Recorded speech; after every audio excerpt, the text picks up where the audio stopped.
Muchas gracias, señor presidente. Estuve siguiendo con mucha atención lo que se vino diciendo sobre esta cuestión en la sesión del día de hoy. Y tenemos que hacer un poco, en primer lugar, de historia y en segundo lugar, un análisis de lo que dice la Constitución. Yo acepto de que la terminología o la nominación de certeza constitucional no está en la legislación. De eso no hay duda. De que el presupuesto 2017 es un calco exacto de lo que es el presupuesto 2016, tampoco hay duda. Eso lo dice el artículo 217 de la Constitución Nacional. Yo creo de que si el presupuesto del 2016 no estuviese en vigencia, entonces hoy nosotros tendríamos que aceptar la idea de que nos estamos manejando sin presupuesto. Y yo creo de que de los 125 congresistas, ninguno hemos renunciado a la vigencia del presupuesto, porque así como yo creo que el resto, con gusto hemos cobrado nuestras dietas que provienen de ese presupuesto, así como todos los funcionarios públicos, los docentes, todos. Quiere decir que está en vigencia y se están haciendo los gastos públicos y de eso nadie pone en duda. Así es que el presupuesto está vigente. ¿Y por qué está vigente? Porque el 217 dice claramente de que si por alguna razón no se aprueba el presupuesto, entonces entra en vigencia el del año en curso. ¿Por qué habla del año en curso? Porque el presupuesto para el año que viene se tendría que aprobar cuanto menos hasta el 20 de diciembre del año en que el año legislativo. Cuando viene el veto, aquellos que no se reunieron para tratar el veto es este Senado. No fuimos nosotros. Ellos son los que hoy se rasgan las vestiduras y pegan el grito al cielo, los que no concurrieron a la sesión del Senado para cuestionar válidamente en una sesión la capacidad constitucional que tiene el presidente de la República de vetar una ley, porque el presupuesto no deja de ser una ley, es más, es una ley transitoria y extremadamente temporal, porque entra en vigencia el 1 de enero y deja de tener vigencia a la medianoche del 31 de diciembre de ese mismo año. El proceso de formación de una ley es totalmente modificado cuando se trata de un presupuesto en las condiciones en que entró en vigencia el nuevo presupuesto para el 2017, que es un calco del 2016. ¿Y por qué tiene un procedimiento extraordinario? Porque no fuimos capaces de sancionar una ley y de promulgar esa ley por el Poder Ejecutivo en la forma ordinaria del proceso de formación de la ley. Entonces es la propia Constitución Nacional la que determina qué ley va a estar en vigencia y la pone en vigencia por imperio de la Constitución y le releva la propia Constitución al Congreso de la Nación y al Poder Ejecutivo de su capacidad de sancionar o de promulgar la nueva ley. Y esa sanción y esa promulgación lo hace la propia Constitución Nacional en su artículo 217. Ahora, cuando se aprobó la ley que la Constitución pone en vigencia, todos hemos participado en el proceso de formación del presupuesto del año 2016 a finales del 2015. Entonces no podemos nosotros decir que hoy se desconoce la capacidad constitucional del Congreso para dar su aprobación a lo que es esta ley. Y la Constitución no discrimina si qué parte del presupuesto la pone en vigencia y qué parte no la pone en vigencia. Es un libro cerrado.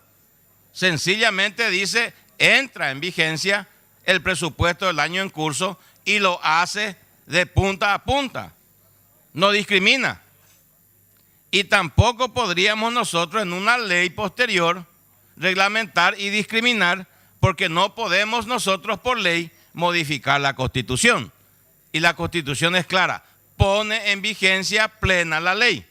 Y tal cual como está la ley del presupuesto del 2016, hoy está en vigencia in totum.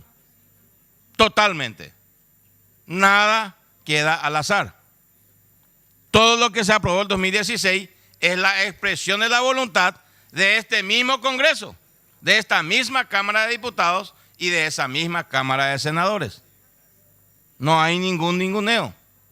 Lo que sí hoy queremos es reencauzar la institucionalidad del Congreso, en el sentido en que así como reinó en la comisión bicameral ese espíritu, no nos importa lo que la Cámara de Diputados haga, total nosotros somos los que vamos a decidir porque somos los que mandamos. Hoy ese mismo pensamiento se trasladó, pareciera ser de manera colectiva en el Senado, y hoy ellos creen que son el Congreso y que nosotros no formamos parte del Congreso. Y es hora de que empecemos nosotros a hablar con claridad de que en realidad la Constitución también rige para ellos, que el Senado no está por encima de la Constitución, que ellos no pueden decir de que pueden hacer lo que quieran en nombre del Congreso, ni subrogarse las prerrogativas constitucionales exclusivas y excluyentes del Pleno del Congreso, que está conformada por las dos cámaras. Y eso, aunque no les guste, es así. Se habla de la certeza constitucional, cuya nominación se dice que no existe.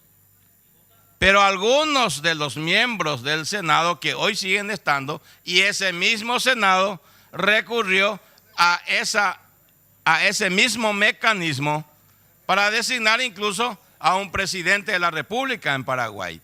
Y la aceptación de aquella resolución de la Corte de designar un presidente de la República por la vía de la certeza constitucional fue aceptado por todos, y tal es así de que incluso se convocó solamente para la elección de vicepresidente de la República y fue electo vicepresidente de la República por voluntad popular. En cambio tuvimos un presidente de la República aceptado por el Congreso y participado en la elección de vicepresidente solamente nombrado por la Corte Suprema de Justicia. Y hoy decimos no, aquello no está bien porque a mí no me gusta. Pero si nosotros recurrimos a lo que dice el 247 de la Constitución, dice: el Poder Judicial es el custodio de la Constitución, la interpreta, la cumple y la hace cumplir. Y dice de que el Poder Judicial es ejercido por la Corte Suprema de Justicia, los tribunales, etcétera, etcétera. Si tenemos entonces un artículo 217 que pone en vigencia un presupuesto fenecido y algunos ponen en duda eso, la parte que no quiere, pero aceptamos nuestras dietas y nuestros sueldos como legítimos, pero aquello no me gusta, entonces quiere suplirse, entonces tenemos que recurrir a la Corte para que interprete la Constitución. Y la nominación que utilice para decir de que está bien lo que la Constitución dice y que los actos jurídicos se están haciendo de acuerdo a lo que dice la Constitución, entonces me parece que no es incorrecto que recurramos a la Corte. Y ojo, no es la Corte la que pone en vigencia el presupuesto del año 2016 para el año en curso. Es la Constitución Nacional. Y no es la Corte la que ordena o emite los bonos, o no es la Corte la que suple la voluntad del Congreso. El Congreso ya expresó su voluntad en diciembre del 2015 y eso por imperio de la Constitución sigue vigente. No es la Corte, fuimos nosotros. Lo que la Corte dice es de que está vigente, y está vigente porque la Constitución lo dice. Entonces, me parece que estamos en un círculo vicioso sobre el cual no tenemos que seguir perdiendo tiempo. Acá tenemos un presupuesto vigente, in totum, y tenemos que nosotros sencillamente aceptar lo que dice la Constitución y en este caso interpretado de manera positiva por lo que dice la Corte Suprema de Justicia. Si es que, señor presidente, con aquellas modificaciones propuestas, yo solicito que se ponga a votación y se apruebe este proyecto de resolución. Es todo, señor presidente.